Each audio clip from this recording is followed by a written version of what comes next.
First of all, I want Gostaria de agradecer ao Inácio e outros pelo convite. É a minha primeira vez no Brasil. Eu estou muito impressionado por essa universidade extraordinária. Vou contar ao meu presidente em Georgetown sobre isso. É um privilégio especial para mim ver meus amigos de 35 anos atrás, Padre Marcelo. Encontramos pela primeira vez em Roma, quando ele era um escolástico, se eu bem entendi. Estou então muito grato pelo convite. A crise do segundo Concílio Vaticano, a crise e a resolução, o fator Francisco. Há 50 anos, o Concílio Vaticano II concluía sua última sessão. De lá para cá, o Concílio passou de uma experiência para entrar para a história. Todo mundo no mundo hoje, com menos de 60 anos, o concílio no máximo é um item num livro, texto, ou talvez algo que já ouviram falar, os seus avós falarem. Mas Francisco é o primeiro Papa em 50 anos que não participou do concílio. Ele marca o final de uma era e talvez o início de uma nova era. Para nós que estudamos o concílio, essa situação oferece um ensejo para dar um passo atrás e examiná-lo mais atentamente. Em vez de refletir sobre cada um dos 16 documentos finais, um por um, sem levar em conta a unidade do conjunto, podemos tomar fôlego, respirar fundo e examiná-los como um corpus, um texto único, coerente, com uma mesma proposta do que se refere aos objetivos e aos valores cristãos fundamentais. Enquanto revisitamos o concílio nessa perspectiva, tomaremos em consideração o evento da eleição em 13 de março de 2013, a eleição de Jorge Mário Bergoglio como Papa Francisco. Assim é que eu vou proceder hoje. Para darmos uma perspectiva completa do concílio, é preciso voltar atrás dos próprios 16 documentos, textos, as suas constituições, decretos e declarações, e levar em consideração outros documentos oficiais do Vaticano II. Entre esses temos a Mensagem do Concílio ao Mundo, de 20 de outubro de 1962, menos de 2 semanas após a abertura do concílio. A mensagem enunciava claramente a estrutura básica sobre a qual o concílio queria trabalhar. Eu cito: continuamente voltamos nossos corações e pensamentos a todos os anseios que afligem os seres humanos hoje. A exemplo de Cristo, nutrimos comovida compaixão pela multidão fortemente castigada pela fome, miséria e falta de educação. Constantemente nos dirigimos aos desprovidos das ajudas necessárias.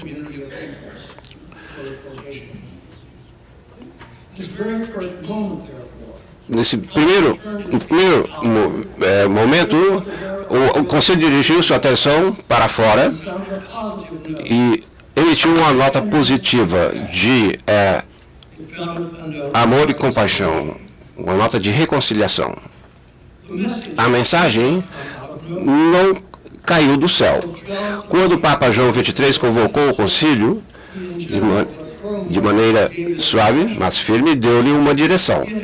Ele tinha tido uma experiência do mundo mais ampla e mais direta do que qualquer outro Papa por séculos. Como jovem padre, tinha servido como enfermeiro, depois como capelão no exército italiano durante a Primeira Guerra Mundial. Em seguida, passou décadas na diplomacia pontifícia com populações predominantemente ortodoxas ou muçulmanas. Esteve em Istambul durante a Segunda Guerra Mundial,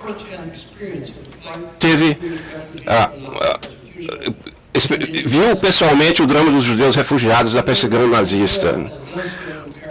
Também foi núncio em Paris, nos anos muito delicados do pós-guerra.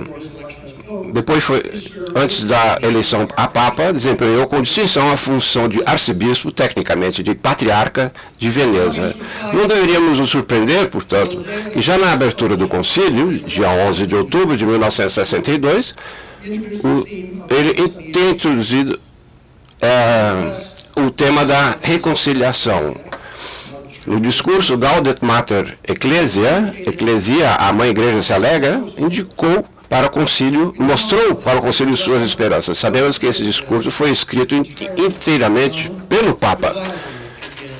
E sempre ele estava revisando isso. Cada palavra foi cuidadosamente escolhida. A mensagem para o mundo, 2 semanas mais tarde, foi de fato a melhor resposta do concílio ao discurso do Papa.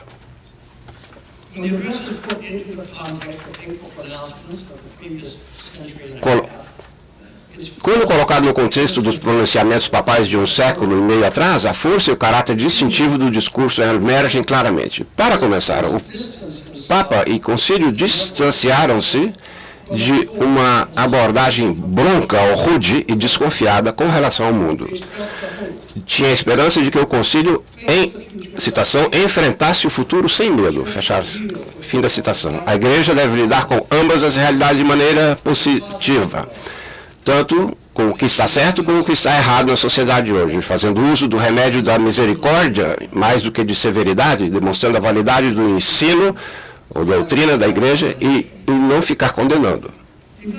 Assim, ele apresentou a questão crucial do estilo do concílio como positivo e não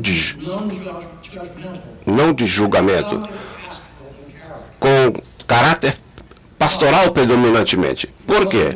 Porque ele queria que o concílio mostrasse uma igreja, citação, com rosto de mãe amorosa, de benigna, paciente, cheia de misericórdia e bondade. Mesmo que o Papa não tenha usado a palavra reconciliação, era claro que ele estava falando disso. Não por nada, em 2 passagens da exortação apostólica Evangelii Gaudium, o Papa Francisco citou o discurso Gaudet Mater Ecclesia. Os padres conciliares não precisaram esperar até a abertura do concílio para saber o que o Papa João queria. Em 25 de janeiro de 1959, quando anunciou a intenção de convocar o concílio, João 23 apresentou 2 metas gerais para o concílio. A primeira era de esclarecer, edificar e trazer alegria para todo o povo cristão. E a segunda era estender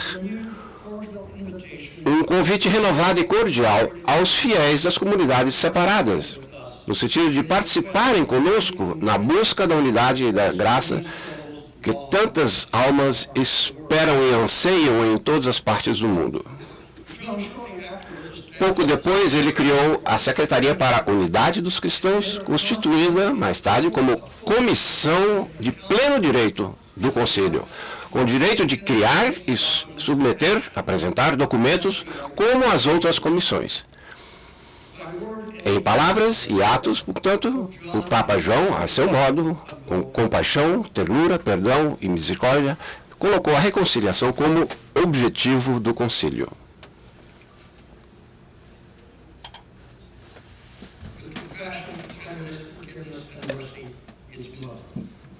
Então, compaixão, misericórdia e amor era o modo do concílio.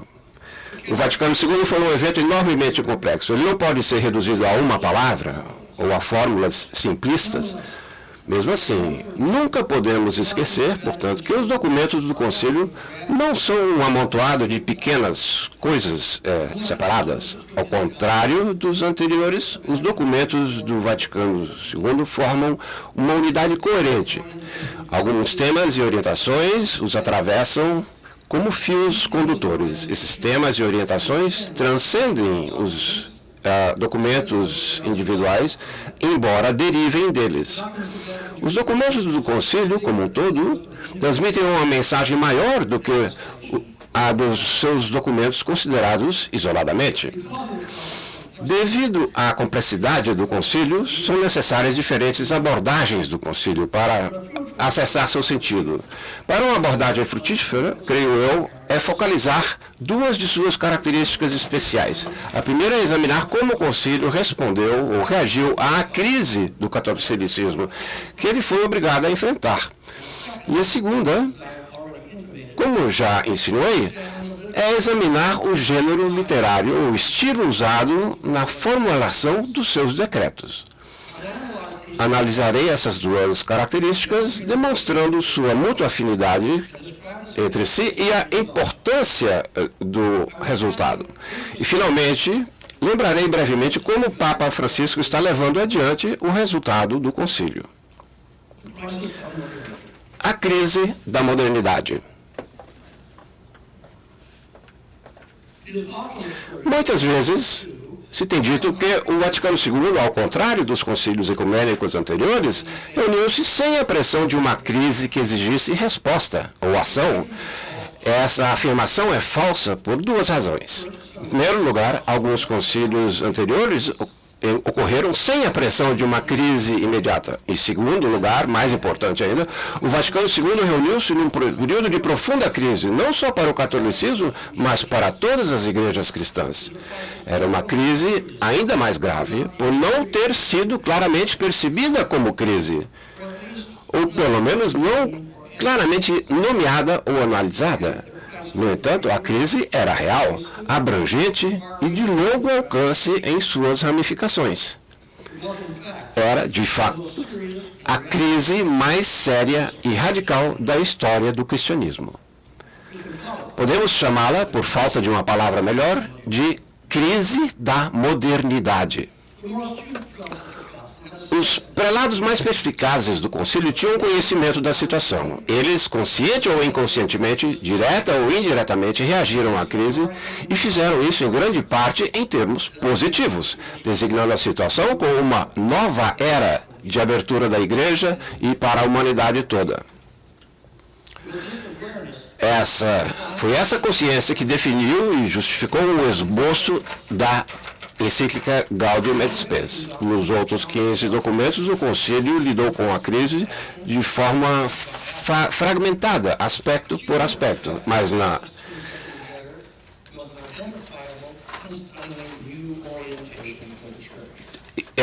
os 16 itens ali contidos formavam uma nova orientação para a Igreja.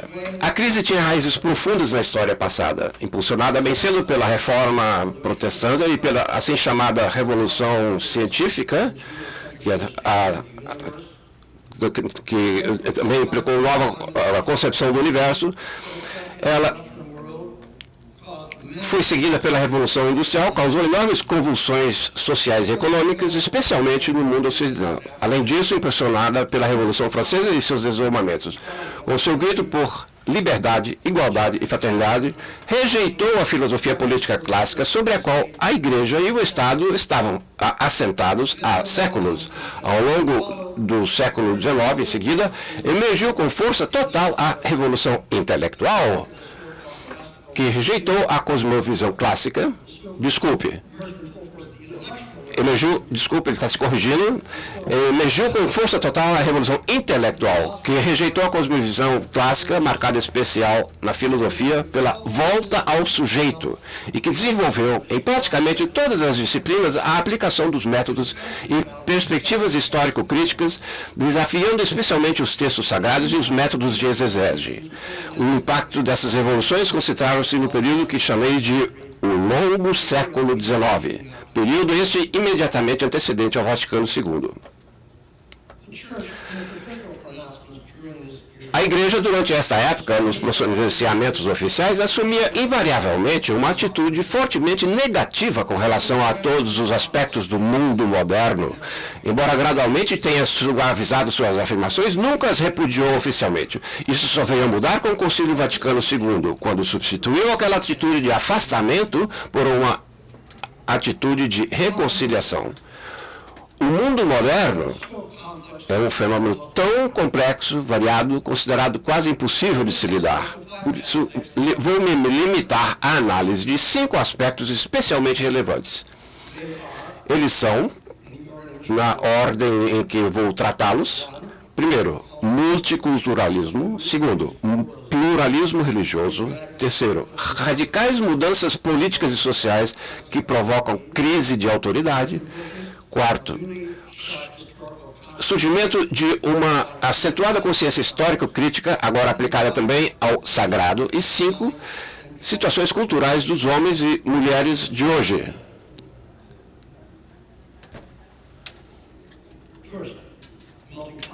Primeiro, multiculturalismo.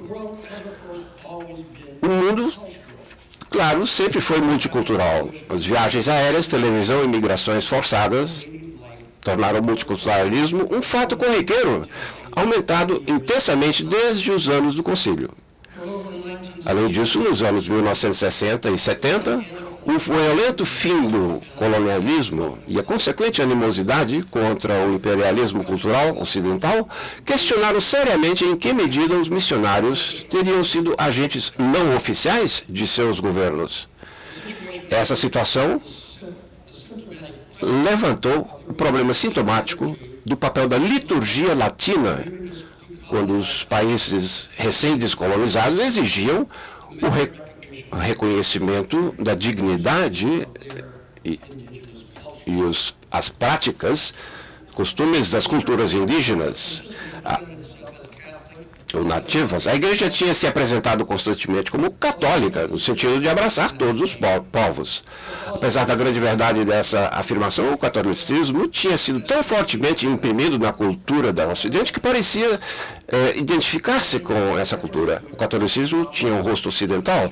Foram feitos notáveis esforços para resolver o problema, como tinham feito os jesuítas na China, no século XVII, liderados por Matteo Ricci. No século XVIII, a Santa Sé condenou essas experiências, e durante os séculos XIX e XX, os missionários, tanto católicos quanto protestantes, eram vistos como the white man's burden, o fardo do homem branco, de levarem a civilização, isto é, o modo de vida ocidental, para seus rebanhos. O primeiro documento do Concílio, a Constituição sobre a Sagrada Liturgia, Sacrosanctum Concilium, orientou a Igreja para romper com o eurocentrismo e admitir o valor das outras culturas como parceiras. Sacrosanctum Concilium é crucialmente importante para essas questões.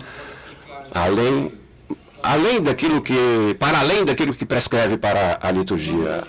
Entre essas questões, havia a crise do multiculturalismo, a que essa Constituição respondeu de forma clara e inequívoca.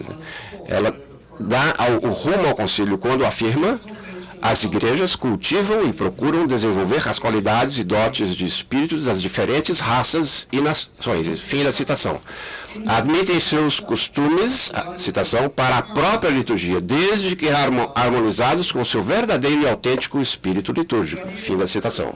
A ideia é recorrente no decreto sobre a atividade missionária da igreja Ad Gentes, pois estabelece que, citação, a fé deve ser transmitida por meio de uma catequese bem adaptada e celebrada na liturgia em harmonia com o gênio do povo. Segundo ponto, pluralismo religioso. Os mais evidentes e diretos atos de reconciliação do Concílio encontram-se nos decretos sobre o ecumenismo, Unitatis Redintegratio, bem como no documento sobre as religiões não cristãs, Nostra Aetate. O primeiro decreto começa dizendo: promover a restauração da unidade entre todos os cristãos é um dos principais propósitos do Concílio Vaticano II.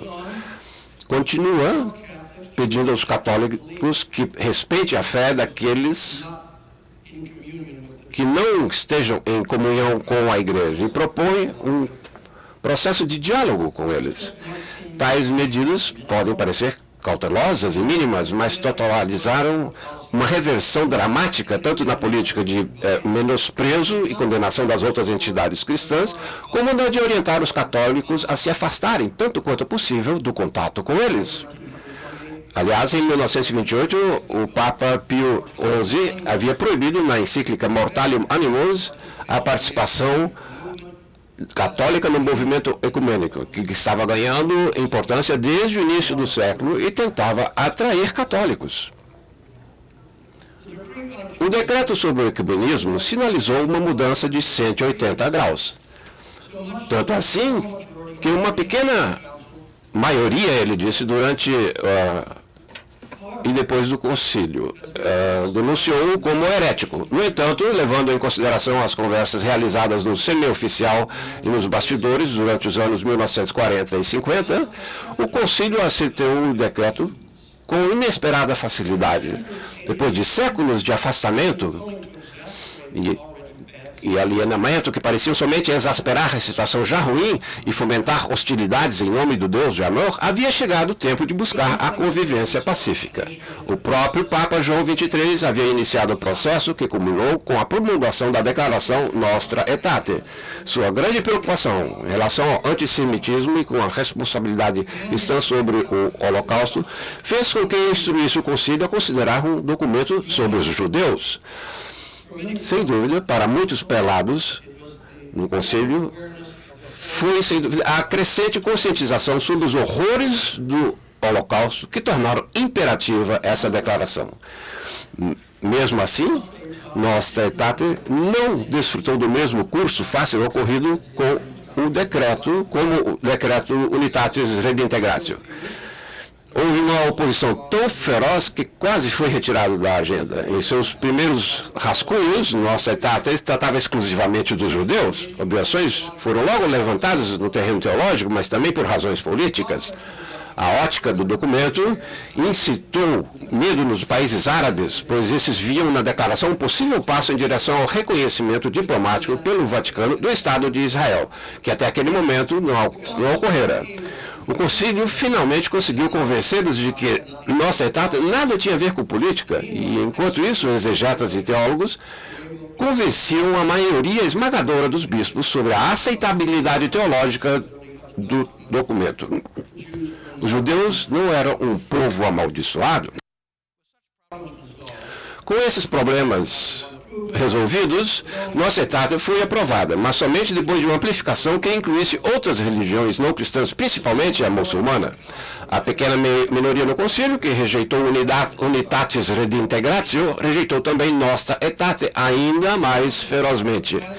Nostra Aetate marcou categoricamente o fim oficial dos pogroms de inspiração católica contra os judeus e de cruzadas santas contra os muçulmanos. Poucos decretos do Concílio parecem mais oportunos hoje. Nostra Aetate fez soar uma nota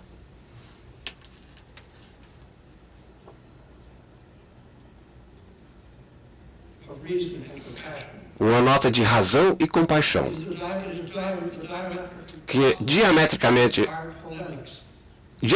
é o exato oposto do ódio inspirador de polêmicas envolvendo a Igreja Católica e os católicos num novo papel de agentes de reconciliação em meio à tensa situação internacional. A conduta católica não é responder à violência com mais violência ainda, mas ao contrário, é a conduta de quem lava os pés daqueles que são vistos como inimigos. Terceiro, radical mudanças política e social. Como mencionei acima, o grito de liberdade, igualdade, fraternidade da Revolução Francesa transformou-se o paradigma hierárquico que fundamentara a sociedade ocidental até aquele momento. Derrubou os poderosos de seus tronos. Se algum monarca retornava, frequentemente foi por pouco tempo, e certamente com direitos e deveres drasticamente modificados. Além disso, em meados do século, Marx e Engels deram seu grito de guerra no Manifesto Comunista. Trabalhadores do mundo, univos, vocês não têm nada a perder, senão as correntes. Assim, houve uma série de revoluções sociais, econômicas e políticas com implicações maciças e sem paralelo na história do mundo. Provocaram também uma profunda crise de autoridade. Quem é que está no comando aqui? De onde vem a autoridade para governar? Quais são os limites da autoridade, mesmo a legítima? Estas não são perguntas novas, com certeza, mas novamente urgentes e novamente explosivas. O papado tinha um sortimento, uma série de respostas para essas perguntas, e via as mudanças como inversões da divinamente ordenada estrutura do universo.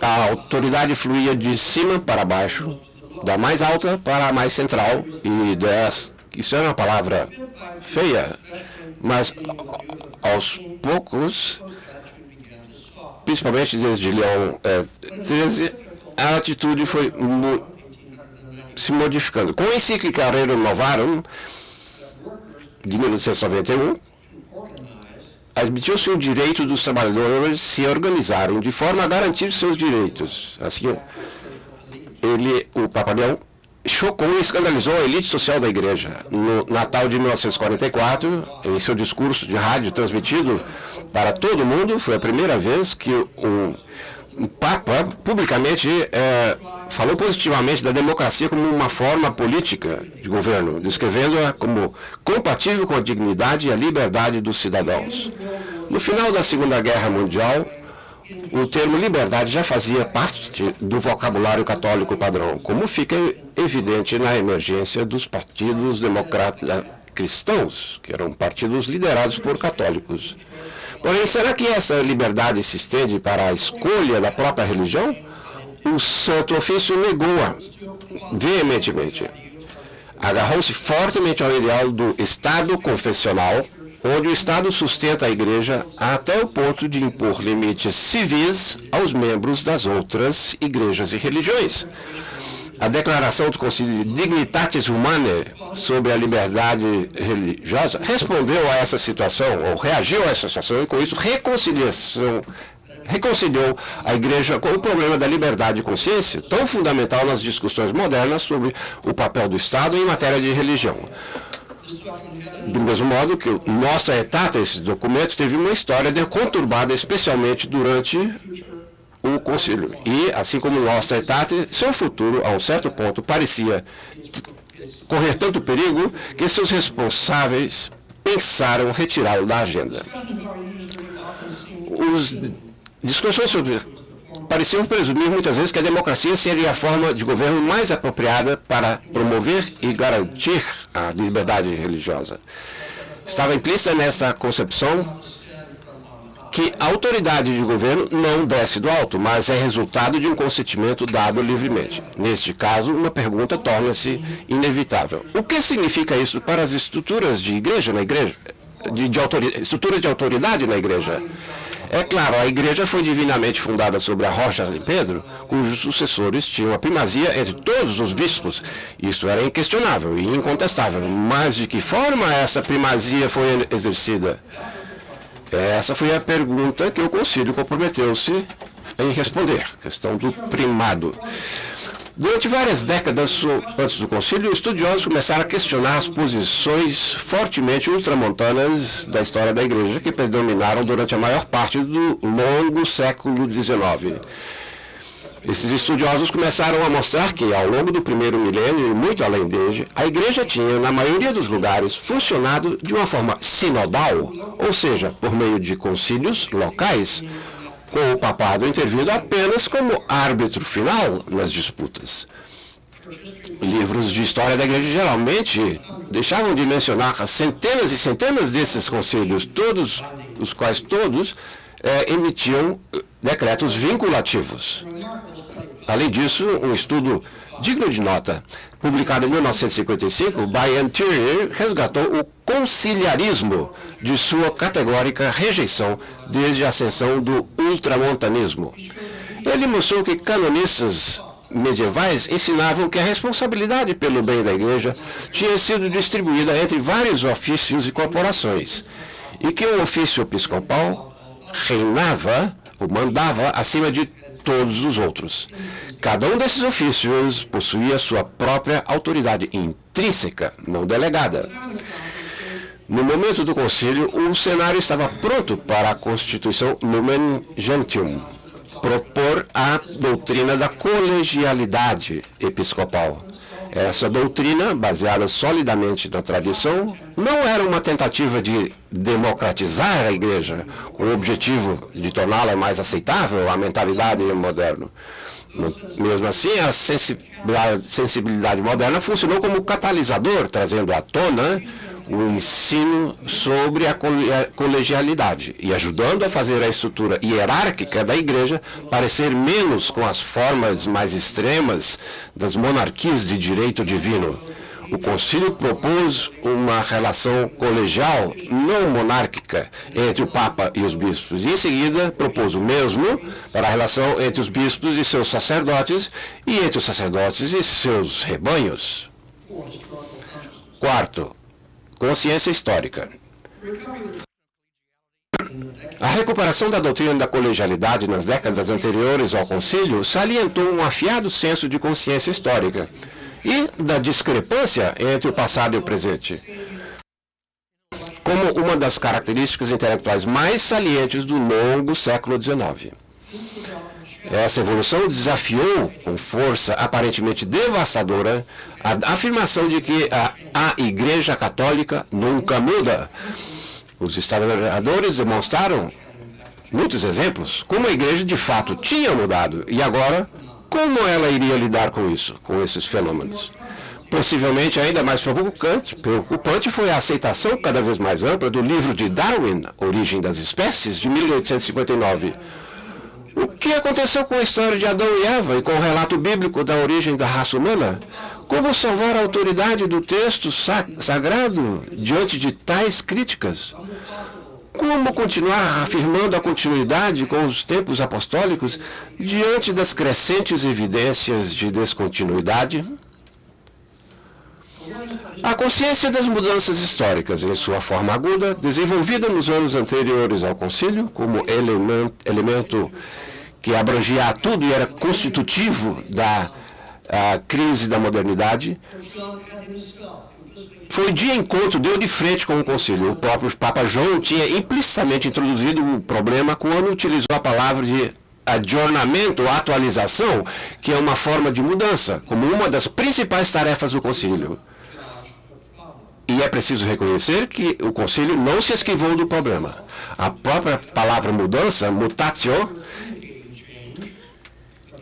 e outras que indicam mudança aparecem com destaque na primeira frase do primeiro documento do concílio, Sacrosanctum Concilium. Citação: é a intenção deste sacrosanto concílio fomentar, audire, sempre mais a vida cristã entre os católicos para adaptar, o latim acomodare, as estruturas que são sujeitas à mudança, mutaciones, a fim de melhor atender às necessidades do nosso tempo. A mudança se tornou o tema do concílio, com seu clímax na Constituição sobre a Igreja no mundo contemporâneo, Gaudium et Spes.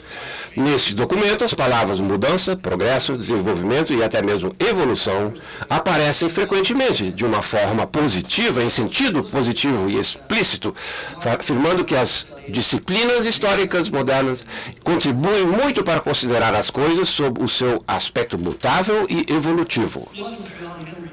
O beato John Henry Newman, em seu Essay on the Development of Christian Doctrine, ensaio sobre o desenvolvimento da doutrina cristã, proporcionou ao concílio sua maior ajuda nesse sentido. Newman usou diferentes analogias para mostrar que os ensinamentos evoluíam enquanto permaneciam fundamentalmente fiéis à sua origem.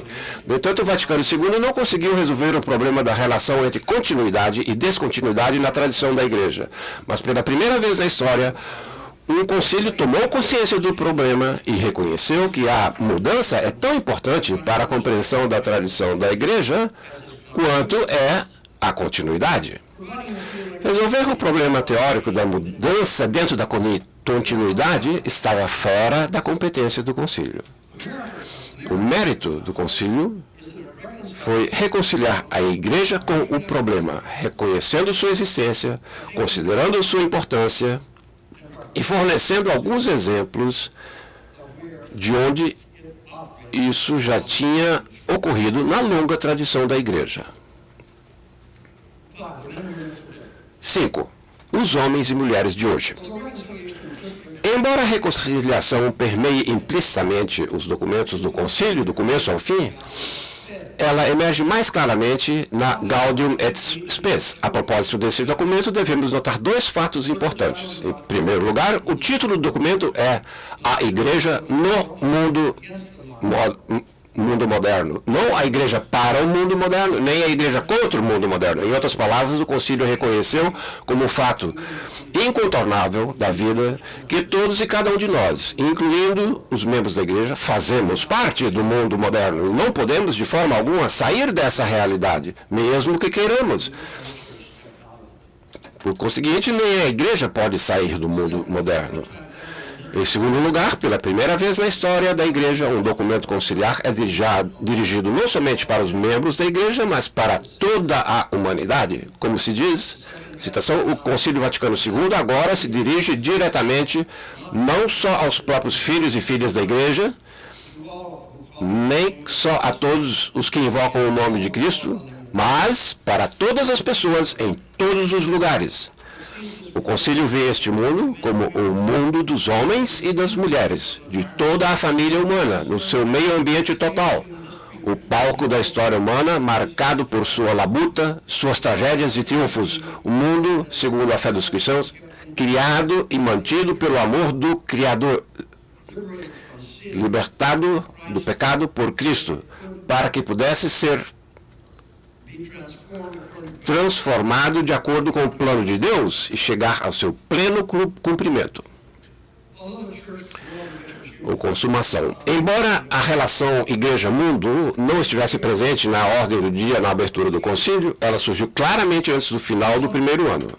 Não causa surpresa alguma que ele tenha apresentado explicitamente a crise da modernidade, assumindo o tema da reconciliação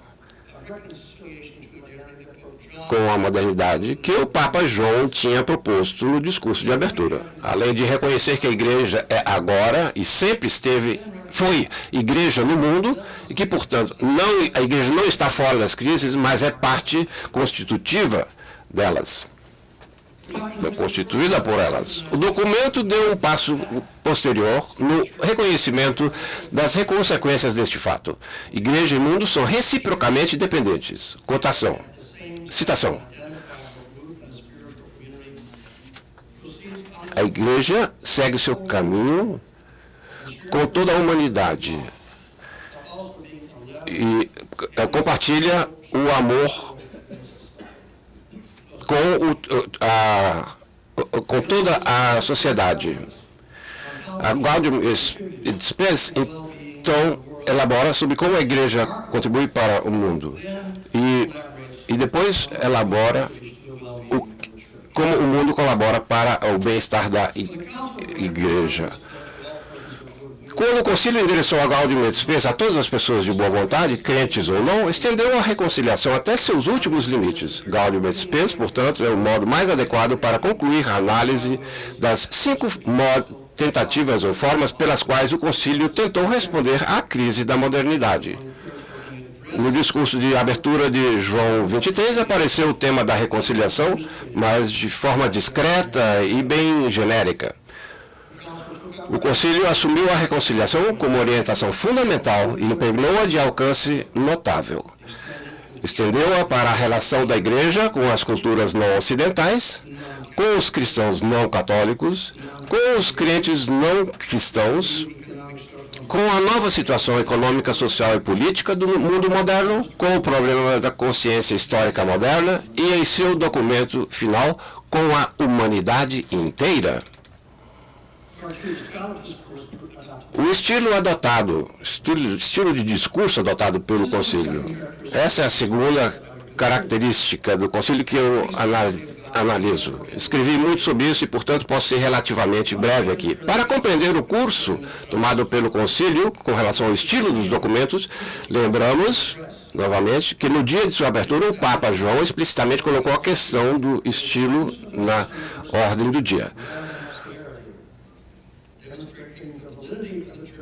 ele demonstrou a validade da ensino da igreja em vez de fazer condenações. E assim, modificou o estilo da agenda.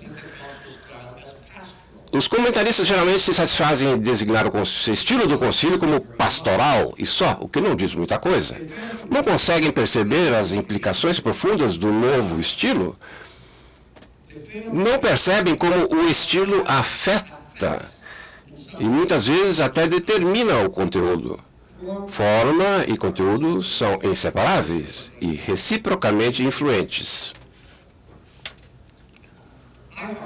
Eu defendo que o elemento mais característico e dominante do concílio, ou do seu estilo, é o que tecnicamente se chama de estilo de retórica epidítica ou demonstrativa, ou seja, o panegírico, a arte do louvor. Esta é a retórica capaz de sustentar ideais e modelos idealizados, provocar admiração e encorajamento e emulação. A escolha dessa forma trouxe consigo um vocabulário diferente, e este, por sua vez, depois da forma, é o segundo elemento determinante no estilo do Vaticano II. O terceiro elemento é o caráter intertextual, ou seja, os documentos constroem-se um sobre o outro, parafraseiam-se entre si e qualificam-se reciprocamente e, ao fazê-lo, amarram-se numa profunda unidade temática. Resumindo, os três elementos constitutivos do estilo do Concílio Vaticano II são forma, vocabulário e intertextualidade, cada um deles ajudando a determinar os outros dois em vista de um corpo unitário coerente. Os antigos teorizadores da retórica, entre os quais os mais conhecidos são Cícero, Aristóteles e Quintiliano, identificaram e descreveram a categoria epidíctica. Para esses teóricos, a retórica significa, antes de mais nada, a arte da oratória, que era a arte da persuasão, ou seja, a arte de ganhar consenso, de induzir o público a trabalhar juntos numa causa comum ou compartilhar o apreço por determinados ideais e valores.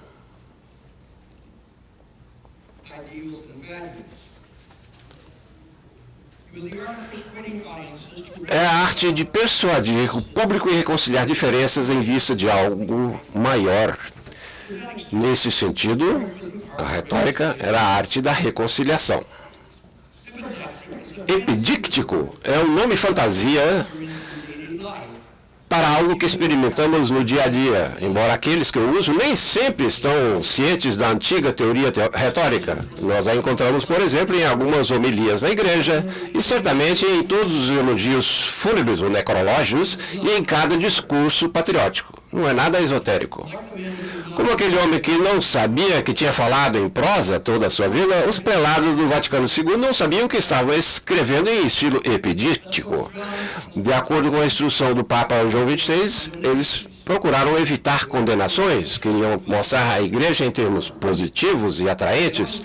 A maneira mais óbvia para fazer isso era falar de ideais e apresentá-los da forma mais atraente possível. Você pode explicar como quiser. Nós, humanos, sempre queremos exaltar as coisas boas e nobres. O estilo entrou no concílio como um problema já no primeiro dia de trabalhos, em 22 de outubro de 1962. O cardeal Joseph Frings, de Colônia, a primeira pessoa a falar, levantou explicitamente essa questão. No primeiro dia de trabalho, em seu discurso, elogiou o Sacrosanctum Concilium, primeiro documento a ser apresentado, por seu estilo modesto e verdadeiro.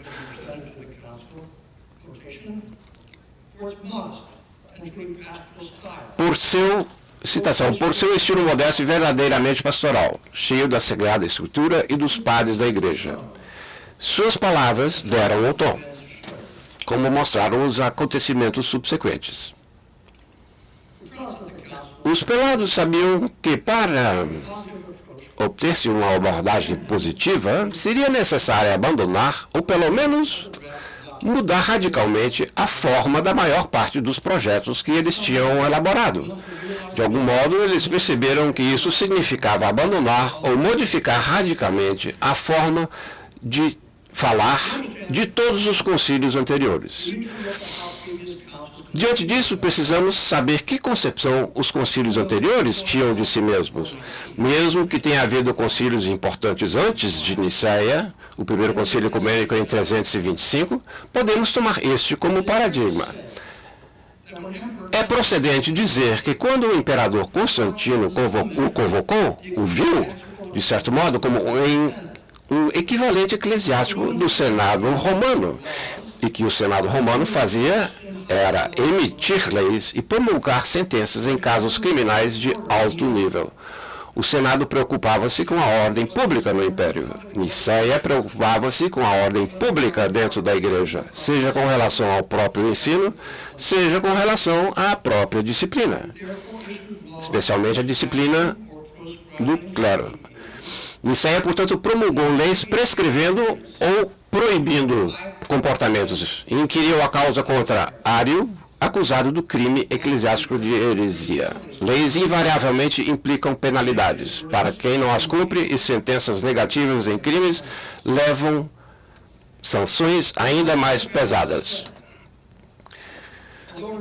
Em Nicéia temos um modelo definido. Embora continuassem com o objetivo da ordem pública, os concílios posteriores adotaram uma série de formas literárias, entre as quais a mais comum foi a do cânon, um curto decreto que prescrevia ou proscrevia, ou proibia alguma ação. Os cânones comumente terminavam com um anátema, ou seja, uma sentença de excomunhão. Quando o Vaticano II abriu, o cânon estava longe de ser uma relíquia irrelevante do passado. O Concílio Vaticano I, 1869 a 70, tinha emitido 18 deles.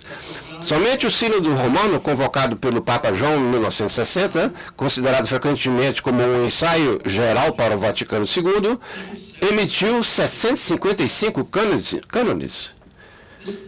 Esse tipo de linguagem da tradição o concílio queria evitar. Na abertura da segunda sessão, em setembro de 1963, o Vaticano II tinha começado a encontrar sua fisionomia, como se vê especialmente no primeiro capítulo da Lumen Gentium, o primeiro documento na agenda dessa sessão.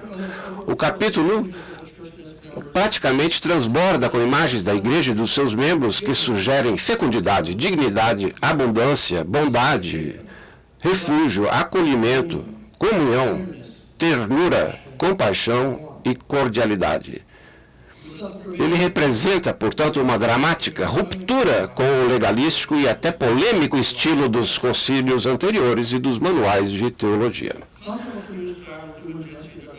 A Lumen Gentium, em consonância com o novo estilo, adotou o tema do diálogo como uma das expressões mais características. A expressão essa jamais pronunciada em concílios anteriores. Excelente indicativo do novo vocabulário adotado a partir deste momento nos documentos do concílio. O vocabulário era constituído pelas palavras amizade, fraternidade, irmandade, parceria, reciprocidade, estima recíproca, serviço e dignidade humana. O vocabulário foi posteriormente impulsionado por dois conceitos intimamente relacionados com a Lumen Gentium, que a Lumen Gentium introduziu, e que a partir daí tornaram-se temas do concílio, mesmo que por vezes muito contestados. O primeiro foi a apresentação da Igreja como o povo de Deus, importante qualificação na até então predominante imagem monárquica da Igreja, instituição que funcionava rigorosamente de cima para baixo. O segundo, claramente em consonância com o primeiro, foi o da colegialidade, que implica reciprocidade, respeito pelo outro, desejo de trabalhar juntos em vista de uma causa comum. A Lumen Gentium também introduziu a palavra santidade, dedicando-lhe um capítulo inteiro. Duvido que os prelados do concílio tenham percebido o quanto esta palavra rompeu radicalmente com a tradição. Os concílios anteriores estavam preocupados com o comportamento perceptível, bom ou ruim. E esse, ao contrário, o concílio preocupa-se com outra coisa, algo profundamente mais cristão. A santidade tornou-se um dos temas principais do Concílio Vaticano II e a melhor expressão do que ele pretendia realizar.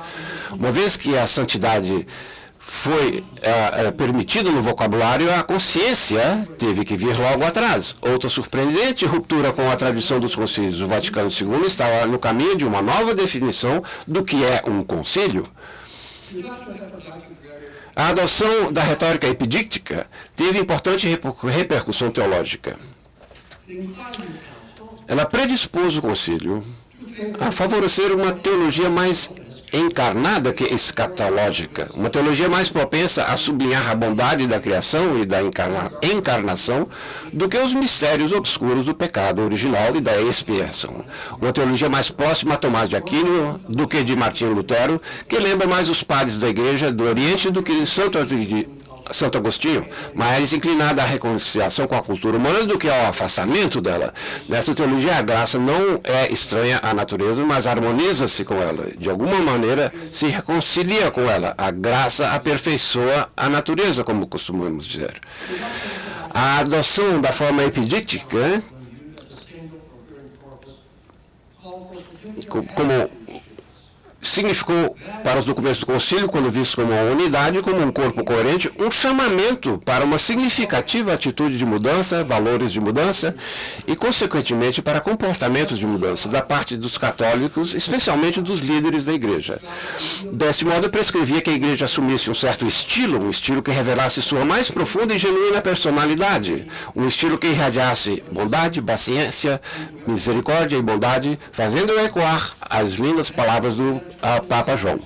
Alguns aspectos dessas atitudes, valores e mudanças de comportamento, característicos dessa personalidade podem ser expressas da seguinte forma: de leis para ideais, de ordens para convites, de ameaças para persuasão, de coerção para a consciência, de monólogo para diálogo, de obsessão pelo pecado para o reconhecimento da dignidade, de cima para baixo para a partilha, de monarca para líder servidor, de exclusão para inclusão, de hostilidade para amizade, de rivalidade para parceria, de procura de defeitos para a busca de pontos comuns, do menosprezo para a compaixão, da modificação de comportamento para a busca da santidade.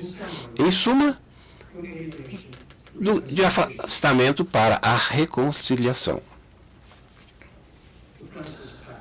O fator Francisco. Com a eleição para o papado de Jorge Mário Bergoglio, a reconciliação assumiu de um dia para o outro uma proeminência tal na agência papal como nunca tinha tido desde o pontificado de João XXIII. Embora os papas nas décadas intervenientes mantiveram vivo o ideal, nenhum o tornou tão central em sua agenda como o Papa Francisco fez. Desde sua eleição, um espaço de tempo relativamente curto. Não há nenhuma razão para pensar que o tema perderá sua centralidade enquanto Bergoglio for Papa.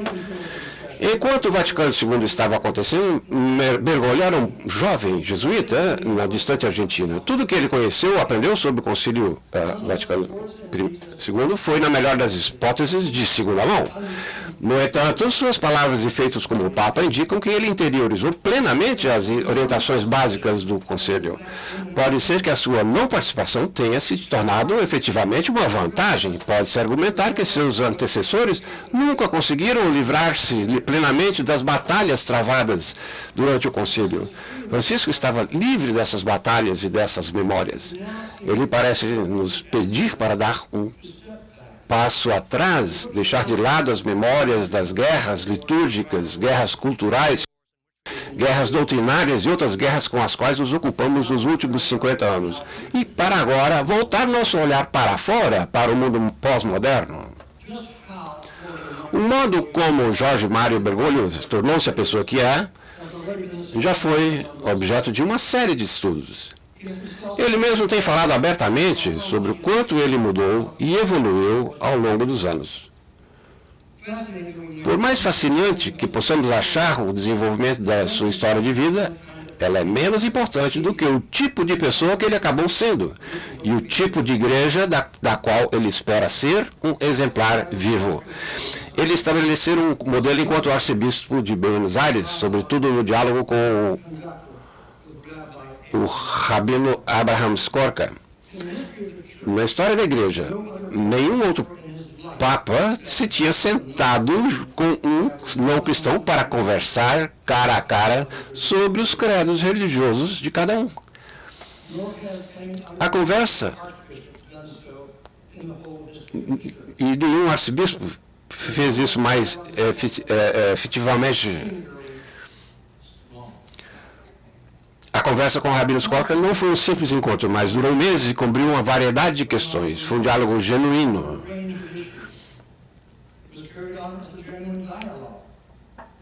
Sem intenção de converter o outro, mas simplesmente de compreender e apreciar o jeito do outro acreditar. Além disso, o diálogo progrediu para uma amizade profunda, como tive o privilégio de ficar sabendo da parte do próprio Rabino Skorka durante sua visita à Universidade de Georgetown ano passado. Pouco depois da eleição, Bergoglio criou a comissão de 8 cardeais, agora 9, vindos de todo o mundo, para aconselhá-lo na ampla gama de assuntos da igreja. Ao fazê-lo, ele parecia sugerir que o diálogo dentro da igreja seria a característica proeminente do seu pontificado, como o diálogo com aqueles que estão fora da igreja. Um exemplo ainda mais recente foi o Sínodo Extraordinário sobre a Família em outubro passado. Ao insistir que os participantes falassem honestamente e em seguida ouvissem com atenção e com mentes abertas, ele estava implementando o diálogo de uma forma universal, ou até mesmo como uma forma de discernimento espiritual, de acordo com os exercícios espirituais de Santo Inácio. O diálogo é uma forma de discurso que encoraja a reconciliação e torna o coração terno. O Sínodo, além do mais, foi uma forma de ir ao encontro dos homens e mulheres de hoje, de todos os que vivem em uma família. No modo como Francisco o impregnou, tornou-se uma execução contemporânea das palavras de abertura da Gaudium et Spes. As alegrias e as esperanças, as tristezas e angústias dos homens do nosso tempo são também as alegrias e as esperanças, as tristezas e as angústias dos discípulos de Cristo. Os atos do Papa Francisco, deste modo, falam ainda mais alto que suas palavras. Basta lembrar como, logo depois de eleito, ele lavou os pés de uma mulher muçulmana na prisão. Ou sua visita a Lampedusa, poucos meses depois, sua primeira viagem para fora de Roma. Gesto espontâneo e sincero de compaixão e ternura.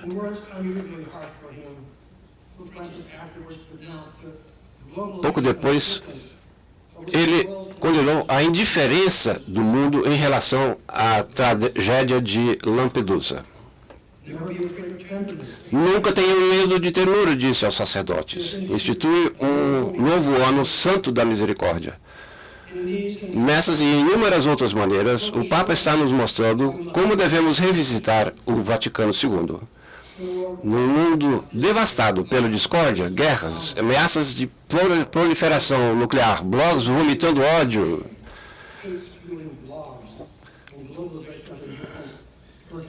a globalização da indiferença diante do sofrimento dos outros, mesmo quando acontece em grande escala, ele leva a sério a nova missão de reconciliação que o Concílio deu à Igreja. O que foi que eu disse? A nova missão? Não, a antiga missão de reconciliação. O Vaticano II simplesmente nos lembrou dela. Em palavra e ações, o Papa Francisco está nos mostrando que ele a leva a sério. Ele leva a sério a missão mais antiga e fundamental da Igreja, que o Concílio, seguindo o exemplo dado pelo Papa João XXIII, tentou simplesmente atualizar. Essa é a missão, nas próprias palavras do Papa João, mostrar que a Igreja é mãe amorosa de todos, benigna, paciente, cheia de misericórdia e bondade. Muito obrigado.